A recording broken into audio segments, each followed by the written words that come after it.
역사상 미국이 수행했던 가장 어려운 전쟁이 있다면 그것은 아마도 월남전이었을 겁니다.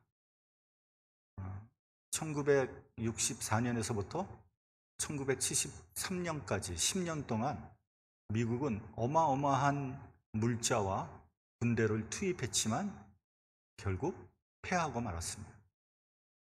아마 미국이 패한 유일한 전쟁일 것입니다.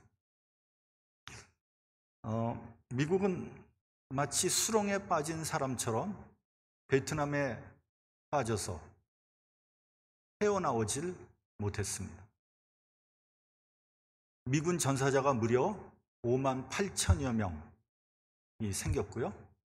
우리 한국군도 약 5만 명 정도 참전해서 5천 명 이상 전사했습니다.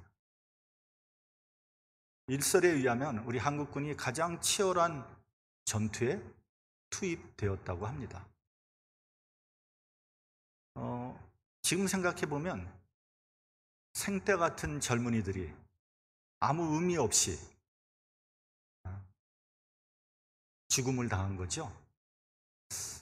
그런데 월남전이 우리 한국의 발전에 큰 덕을 끼쳤기 때문에 의미 없다고 얘기를 해야 할지 좀 애매합니다. 그런데 제가 전에도 말씀드린 적이 있지만 월남전 왜 싸운 겁니까? 지금 수십 년이 지나고 나서 보니까 아무 의미가 없는 거예요. 그런데 월남전뿐만 아니라 여태까지 역사상에 있었던 모든 전쟁은 수십 년이 지나고 나면 아무 의미가 없어요. 왜 이렇게 수많은 사람들이 전쟁터에서 그 젊은이들이 죽어야 되는지, 아무 의미 없는 일에 인간의 욕심 때문에, 그 복수심 때문에, 원한 때문에.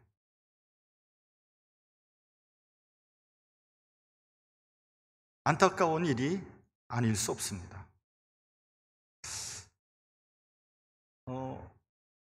월남전이 어려웠던 이유는요, 첫째는 아군과 적군이 구분이 되지 않았습니다. 낮에는 농민이었는데 밤만 되면 베트공으로 변신해 버리는 거예요. 또 아군과 전방과 후방이 구분되지 않았어요. 평화스러운 농촌 마을이 졸지에 전쟁터로 변해버리는 거예요. 그러니까 언제 어디서 베트공이 튀어나올지, 총알이 날라올지, 폭탄이 터질지 모르니까 얼마나 불안한 일입니까? 초긴장 상태를 늘 유지하고 있었던 거죠. 그래서 미군의 30%가 마약을 했다는 거 아닙니까? 그러니까 마약을 먹고 해롱해롱한 사람이 전쟁을 제대로 할 수 있겠습니까? 저는 지금도 그 옛날 제가 대학 다닐 때 봤던 디어 헌터라는 영화가 기억납니다. 로버트 디네로라는 명배우가 주인공이었는데 아마 거기가 피츠버그 지방일 거예요. 한 동네에서 같이 자라난 친한 친구들이 전부 다 월남전에 가지 않습니까? 그때는 미국이 징병제였기 때문에 건강한 남성이라면 누구나 군대에 징집돼서 다 월남전에 갔다 오니까 다 월남전을 가야만 됐던 때죠. 그래서 그 중에서 가장 친한 친구가 같이 월남전에 참전했다가 포로가 되잖아요. 그리고 어떻게 해서 주인공은 탈출해 나왔는데 가장 친한 친구가 결국 월남전에서 돌아오지 못하잖아요. 그러니까 주인공은 민간인 신분으로 위험을 무릅쓰고 다시 월남으로 들어가서 친구를 찾습니다. 근데 친구가 뭐 하느냐 하면은 러시안 룰렛이라는 게임을 하면서 돈을 벌고 있었어요. 여러분, 러시안 룰렛이라는 게임이 뭔지 아세요? 러시안 룰렛. 뭐냐면 권총에 총알을 한 발 집어넣고 머리에다 대고 쏘는 거예요. 그래가지고 둘이서 한 사람이 죽을 때까지 그 게임을 하는 거예요.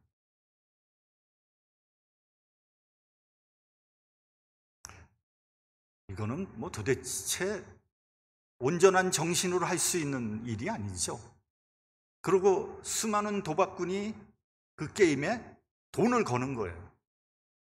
저는 그 영화를 보고 얼마나 디프레스가 됐는지 모릅니다. 너무너무 우울하더라고요. 또 한편으로는 너무 충격적인 거예요. 야, 이거는 사람이 사는 것이 아니라 아주 죽으려고 몸부림을 치는구나. 그런 생각을 했습니다. 지난주에 탈레반이 아프가니스탄의 수도와 카불을 점령함으로써 기나긴 아프간 전쟁이 끝났습니다. 아프간 대통령과 정부 요인은 이미 먼 외국으로 주랭랑을 쳤어요. 그리고 각국 대사관에 남은 사람들, 또 미국 시민권을 가지고 있는 사람들, 그리고 또 갑자기 저기 울리니까 잊어버리네.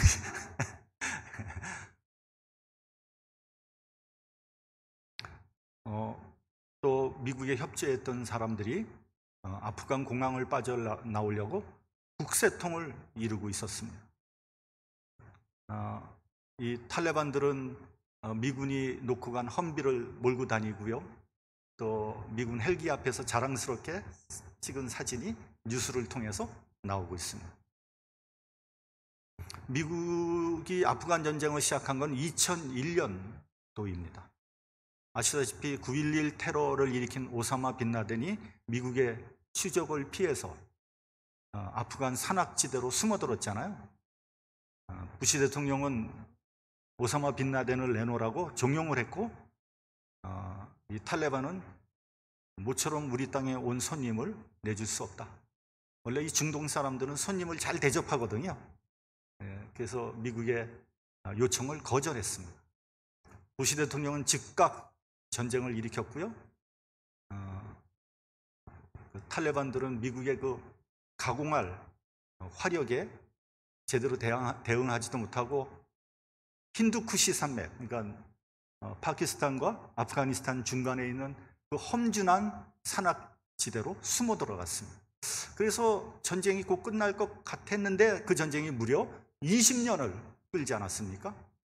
미국은 밑빠진 독에 물붓기를 한 거예요. 그래서 바이든 대통령은 더 이상 미군이 아프가니스탄에 주둔하고 있는 것은 의미가 없다 하고 전격적으로 미군을 철수시켰어요. 근데 사실은 뭐 그것은 트럼프 대통령 때 이미 다 얘기가 됐다는 거 아닙니까? 그로부터 불과 며칠이 되지 못해서 탈레반이 수도 카불을 무혈 입성함으로써 기나긴 전쟁이 허무하게 끝났어요. 이 두 전쟁을 통해서 부패하고 민심을 얻지 못한 정권은 아무리 막강한 미국이 뒤를 봐준다 해도 허무하게 무너진다는 사실을 확인하게 되었습니다. 하버드 대학의 마이클 샌들 교수가 쓴 정의란 무엇인가에 나오는 실제로 있었던 이야기입니다. 2005년 6월 미 특수부대 네이비 해군 네이비실 소속의 마커스 투를렐 상사는 그의 부하 3명과 아프가니스탄 산악지대에 은거하고 있는 탈레반의 지도자를 색출하기 위해서 비밀 임무를 수행하고 있었어요. 근데 그때 마침 농부 2명하고 한 14살 정도 된 소년이 한 100여 마리의 염소를 끌고 나타났어요. 그러니까 미군 4명과 이 농부 목동 3명, 그 염소 100마리가 탁 마주치게 된 거죠. 물론 이 사람들은 비무장한 평범한 목동들이었어요. 미군은 이들을 어떻게 할 것인가, 어떻게 처리할 것인가를 의논했어요. 왜냐하면 이들을 놓아주면 이들이 또 혹시 탈레반한테 가서, 거긴 탈레반들이 있는 지역이니까 여기 미군이 있다 얘기하면 이 미군들은 위험에 처할 수 있기 때문이죠. 그래서 치열한 논의가 있은 끝에 4명 중에 한 부하가 저들을 죽여야 합니다 주장했어요. 우리는 이런 경우에 죽이라고 교육을 받았습니다. 이들을 놓아주는 것은 잘못한 일입니다. 전쟁터에서 나약한 연민은 버려야 합니다. 루트렐 하사는 갈등했어요. 그리고 마음속으로는 그 부하의 얘기가 옳다고 생각했어요. 왜냐하면 그렇게 교육을 받았으니까. 그러나 루트렐 하사의 마음속에는 그리스도인이란 또 하나의 자아가 있었던 거예요. 과연 비무장한 이 선량한 이 농부들을, 이 목동을 죽이는 것이 옳은가? 양심에 꺼리 끼는 거예요. 그래서 결국은 그 3사람을 놓아줬어요. 그들을 놓아준 지 1시간 반 만에 이 미군 4사람은 AK-47 총과 로켓포로 중무장한 탈레반 100여 명의 포위를 당하게 됩니다. 그리고 부하 3명은 격렬한 총격전 끝에 사망하게 되고요. 게다가 그들을 구하러 온 미군 헬기, 그리고 그 안에 탄 네이비실 대원 16명은 헬기가 격추됨으로 말미암아 몰살당하게 됩니다. 그리고 루트렐 하사는 부상을 입고 겨우 산속으로 굴러떨어져 가지고 천신만고 끝에 살아났어요. 간신히 목숨을 건졌습니다. 루트렐은 그들을 죽이지 않은 것이 그의 일생에 가장 어리석고 덜 떨어진 결정이라고 후회했습니다. 아마도 죽을 때까지 이 사건이 나를 괴롭힐 것이라고 말했습니다. 그러니까 결과적으로 잘못된 결정을 한 거죠. 결과적으로. 그러나 결과가 어떻게 될지 모르는데 과연 선량한 사람들을 죽이는 것이 맞는 결정인가? 참 어려운 결정이 아닐 수 없는 겁니다. 우리 본문 3절을 우리가 같이 봉독을 하겠습니다. 본문 3절. 자, 시작. 주께서 심지가 견고한 자를 평강의 평강으로 지키시리니 이는 그가 주를 의뢰함이니이다. 주께서 평강의 평강으로 지키신다, 그렇게 말씀하셨습니다. 유대인들은요, 어떤 중요한 것들을 강조할 때는 같은 단어를 2번 반복하는 경향이 있습니다. 예수님도 내가 진실로 진실로 네게 말하노니 라고 해서 몇 번을 강조하신 적이 있습니다. 주께서 우리에게 평강을 주시기를 원한다는 거예요. 그런데 불행히도 우리 안에는 평강이 없습니다. 심리학자들에 의하면 우리가 우리의 마음에 평안이 없는 것에 대해서 몇 가지로 설명하고 있습니다. 첫째는 원망과 복수심 때문이라고 합니다. 불평하고 원망하는 사람, 복수심으로 가득 차 있는 사람에게 평안은 없습니다. 평안이 있을 수가 없는 거죠. 9.11 테러를 일으킨 오사마 빈 라덴을 붙잡기 위해서 미국은 아프간 전쟁을 일으켰어요. 그래서 결국 빈 라덴을 사살했죠. 그리고 탈레반은 도주를 해서 산속으로 숨어버렸어요. 그럼 어떻게 된 겁니까? 복수는 끝난 거예요. 그렇지 않아요? 그렇다고 20년이 지난 지금 평화가 이루어졌습니까? 미군은 허무하게 철수를 했고요. 아프간 문제는 더 복잡하게 꼬이고 있습니다.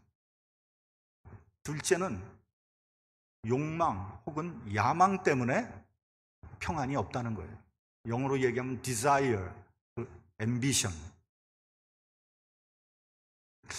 그 일본의 홋카이도 대학을 가면 그 앞에 Boys be ambitious라는 구절이 쓰여져 있다고 합니다.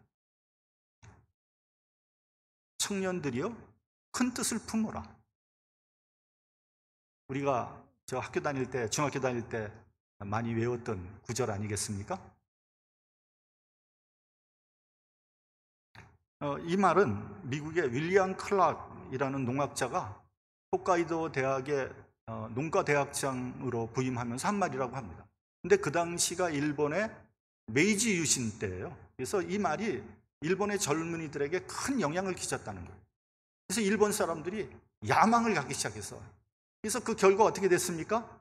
한국을 침략하고 태평양 전쟁을 일으켜서 얼마나 많은 사람들이 고통을 당했습니까? 야망을 갖고 있는 사람, 욕망의 사람에게는 결코 평안이 없는 거죠.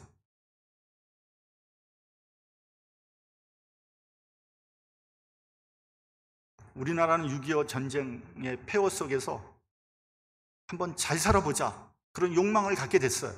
그래서 정말 열심히 뛰었습니다. 그런 결과 후진국 중에서는 유일하게, 전 세계에서 유일하게 선진국이 됐어요. 여러분, 지금 대한민국은요, 개발도상국이 아니에요. 중진국이 아니에요.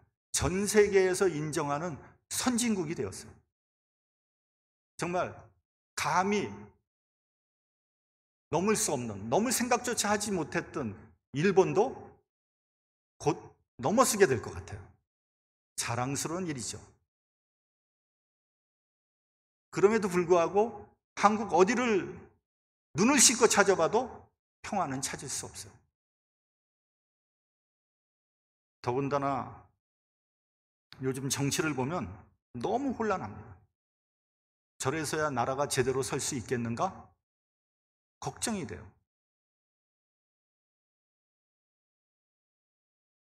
근데 의외로 우리가 뭐 그런 걱정 어디 한두 번 했습니까? 근데 의외로 그럭저럭 잘 나가고 있어요. 한국은 희한한 나라인 것 같아. 저는 이번에 대통령 선거에서 뭐 야당이 되건 여당이 되건 누가 되겠죠? 나라는 혼란할 거예요. 그럼에도 불구하고 우리나라는 계속해서 잘 나갈 것 같아. 여태까지 그래왔으니까요. 왜요? 저는 하나님께서 돌봐주고 계신다. 뭐 조금 아전인수로 해석을 하지만 그거 외에는 다른 이유가 없어요. 셋째는 질투심 때문에 평안이 없는 거예요. 여러분, 이런 속담이 있죠. 뱁새가 황새를 따라가다가 뭐가 찢어져요? 가랑이가 찢어진다. 자기의 분수대로 살아야지 평화가 있는 법입니다. 따라가지도 못할 사람이 흉내내다가 패가망신 당하고 마는 거죠. 질투심이 가득하면 평화를 얻기는 불가능합니다. 넷째는, 저는 이게 제일 중요하다고 생각하는데, 교만 때문에 평안을 얻지 못하는 거예요. 교만. 우리가 특별히 조심해야 하는 것이 교만이에요. 칼빈은 우리의 마음속에 평안이 없는 것은 우리가 교만하기 때문이라고 얘기를 했어요. 사실 평화를 방해하는 여러 가지 요인들이 있잖아요. 뭐 욕심, 질투심, 또 원망, 또 복수심, 이런 것들은 교만과 깊은 관련이 있는 거예요. 여러분, 겸손한 사람은요, 불평하거나 원망하지 않습니다. 욕망이나 야망, 그리고 질투심에 사로잡히지 않아요. 그렇기 때문에 여러분, 혹시 여러분의 마음에 평화가 없고 늘 불안하고 번뇌에 쌓여 있다면 여러분들은 스스로를 되돌아보고요, 자신을 낮춰서 겸손해 보십시오. 그러면 여러분들의 불안과 번민의 대부분이 사라질 거예요. 제가 장담합니다. 교만하기 때문에. 또 하나님을 믿지 않는 사람은 교만한 사람이에요. 자신을 믿는 거죠. 자신을 믿는 사람은 늘 불안하고 고민이 많죠. 왜요? 나는 믿을만 하지 못한 사람인데 나를 믿어야 되니까. 믿지 못할 것을 의지하니까 불안할 수밖에 없는 거예요. 여러분, 평강, 샬롬은 하나님에게만 있는 거예요. 범죄하고 에덴 동산에 쫓겨난 인간에게는 애초에 평강이 없어요. 그러므로 여러분, 평강은 반드시 하나님께서 주셔야지 내가 평안할 수 있는 거예요. 많은 사람들이 평안을 찾으려고 합니다. 내가 노력해서 평안을 찾으려고 해요. 천만의 말씀이에요. 평안은 하나님께서 주셔야 되는 거예요.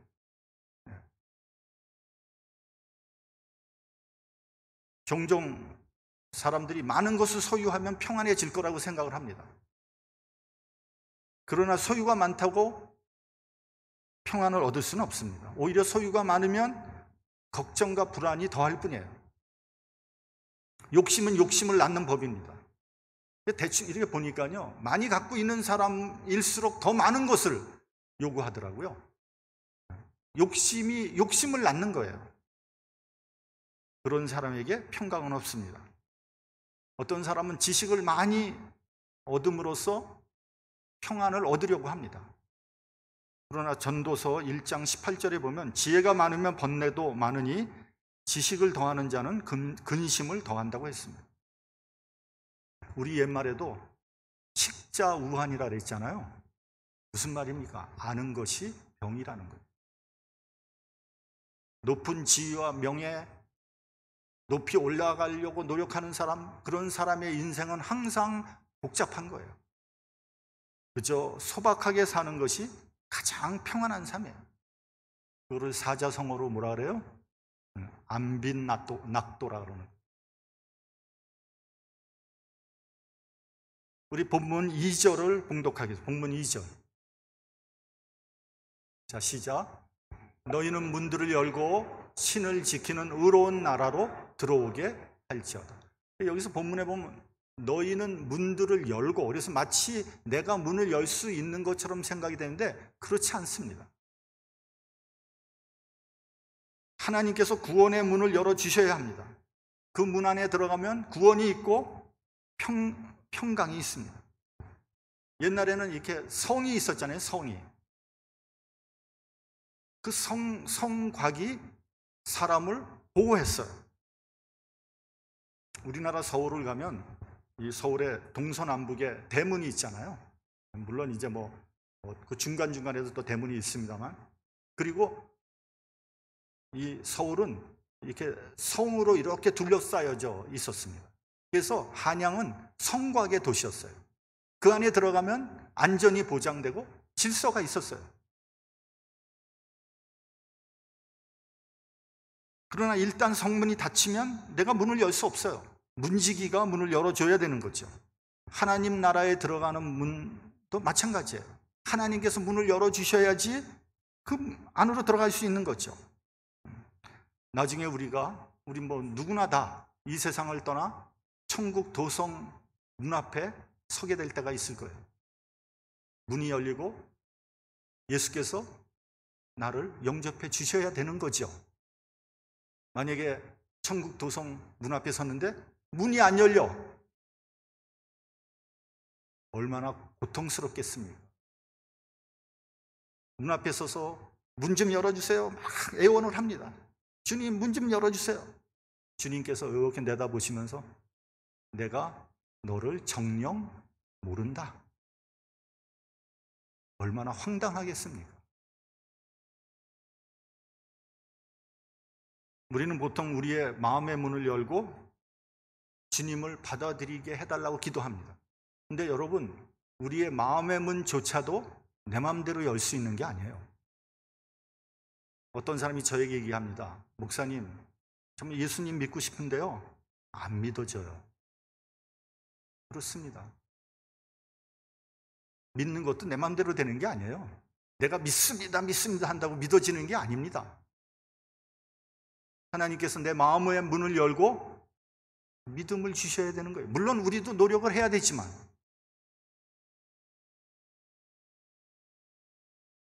사도행전 16장 14절에 보면요, 바울이 빌립보에서 옷감 장사 루디아를 만나게 됩니다. 근데 이렇게 쓰여져 있어요. 주께서 그 마음을 열어 바울의 말을 청종하게 하셨다.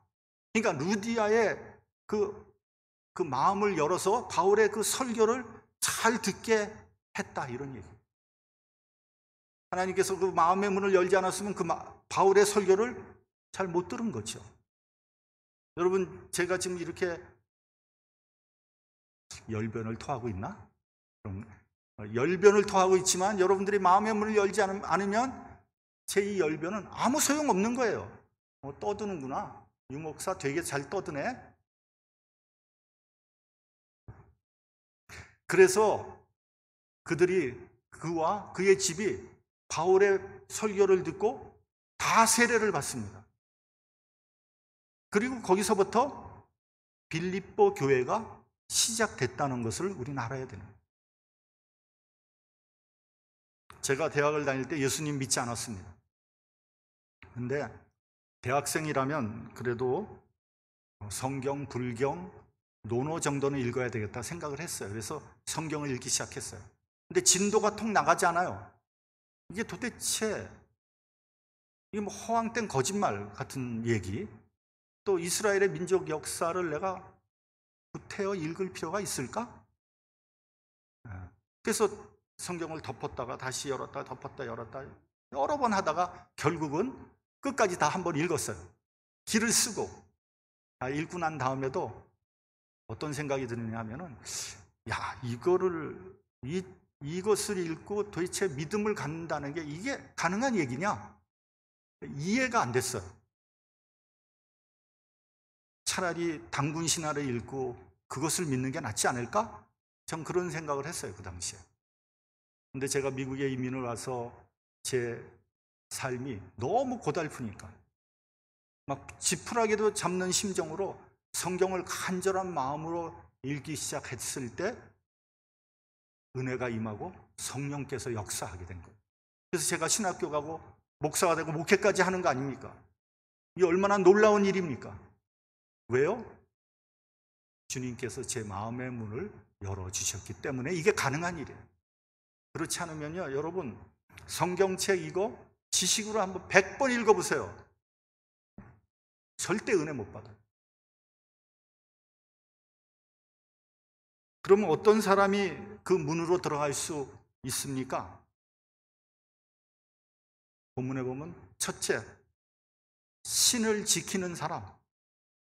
다시 말하면 믿음을 지키는 사람. 어떤 사람이요? 한번 약속을 하면 철석같이 지키는 사람. 이런 사람들이 그 문 안에 들어온다는 거예요. 어떤 사람이 이제 와서 돈을 꿔달라고 합니다. 돈 꿔달라고 그러면은 그 사람한테 네, 원하시는 대로 얘기하세요. 제가 꿔드릴게요. 그런 사람도 있어요. 왜요? 그 사람은 저 사람은 100% 이 돈 갚을 거 확실하기 때문에. 그렇잖아요. 제가 정인영 집사님한테 가서, 집사님 제가 좀 당장 필요한데 10,000불만 꿔주세요. 꿔주시겠어요? 안 꿔주시겠어요? 있어야 꿔준다. 야, 요렇게 거절하는 방법이 있구나. 야, 머리가 잘 돌아요, 아주. 근데요, 어떤 사람은 돈을 꿔달라 그러면 이거 고민되는 사람 있잖아요. 야, 꿔줄 수도 없고, 이거 아는 처지에 안 꿔줄 수도 없고, 막 꿔주려니까 너무너무 불안한 거예요. 왜요? 이거 10중 8구는 이거 돈 떼게 생겼거든. 그리고 그 더해서 사랑까지 잊어버리게 생겼거든요. 이게 불안한 거예요. 그런 사람한테 문이 열리겠어요? 평강의 문이 절대 안 열리는 거죠.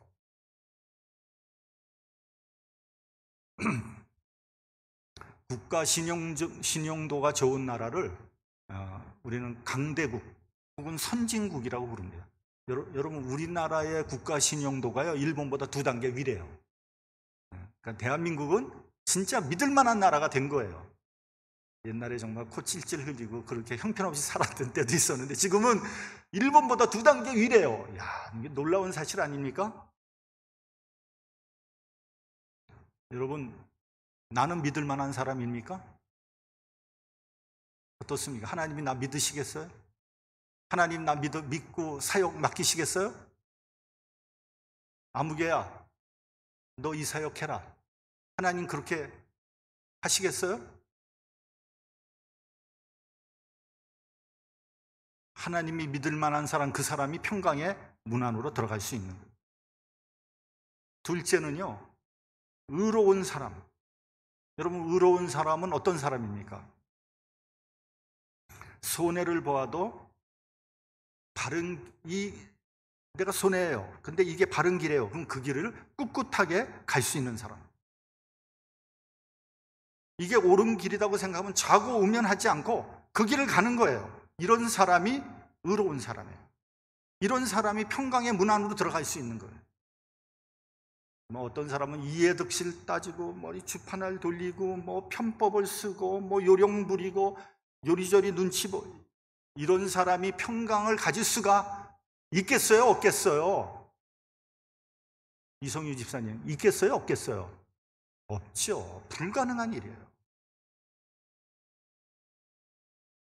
그리고 그 인생이 얼마나 피곤한 인생입니까?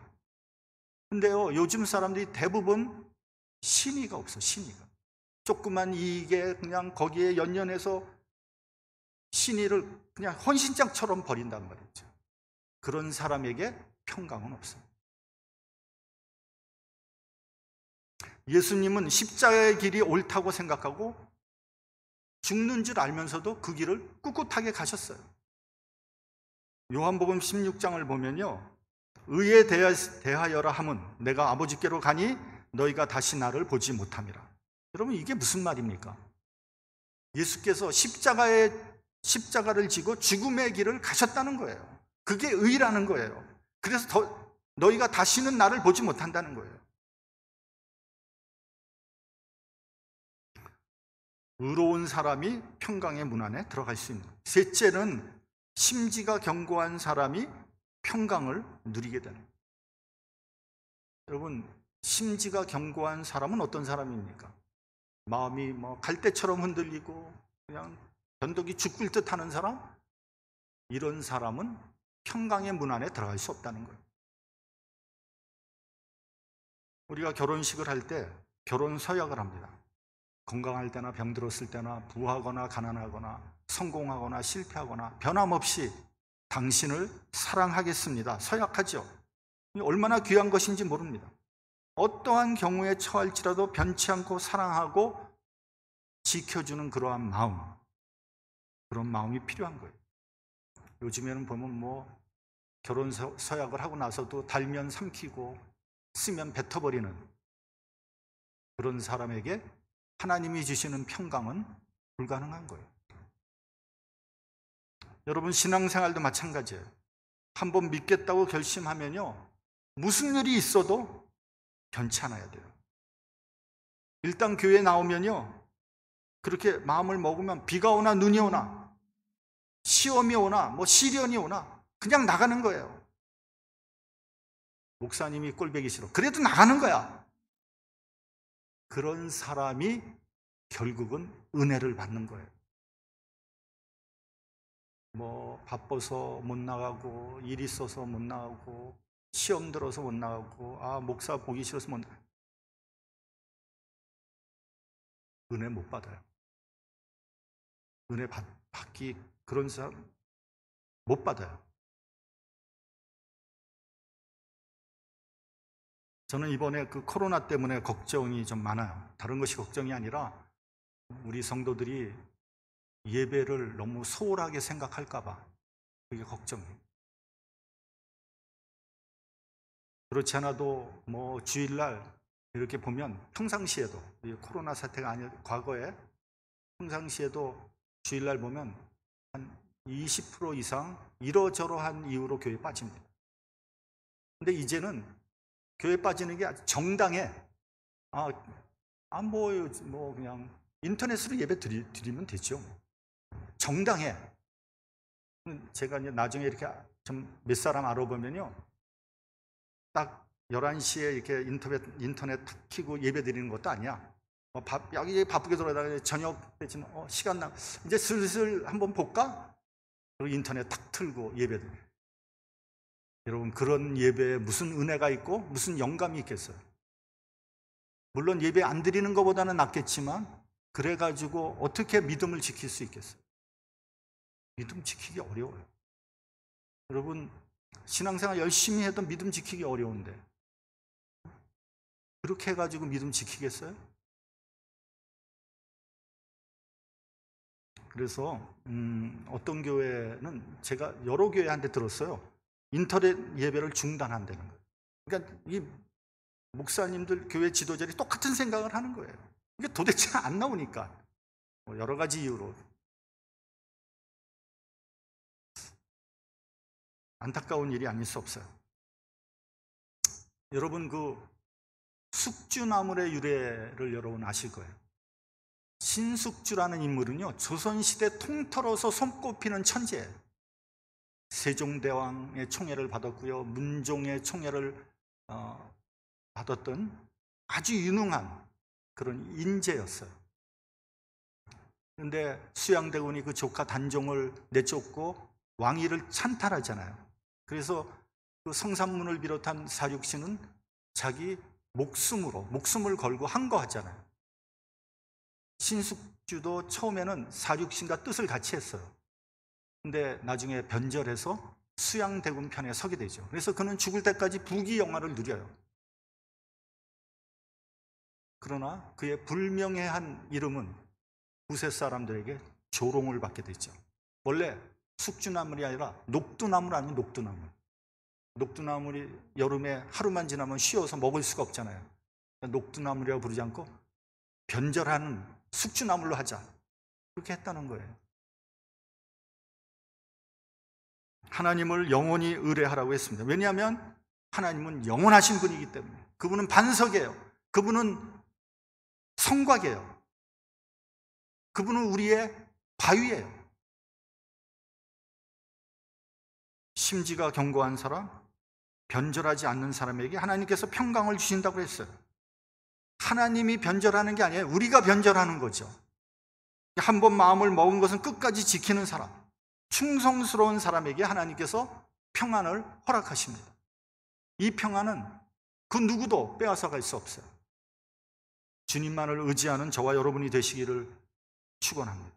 그래서 정말 이 세상에서 얻을 수 없는 평강을 소유하는 저와 여러분이 되시기를 주님의 이름으로 축원합니다. 기도하겠습니다.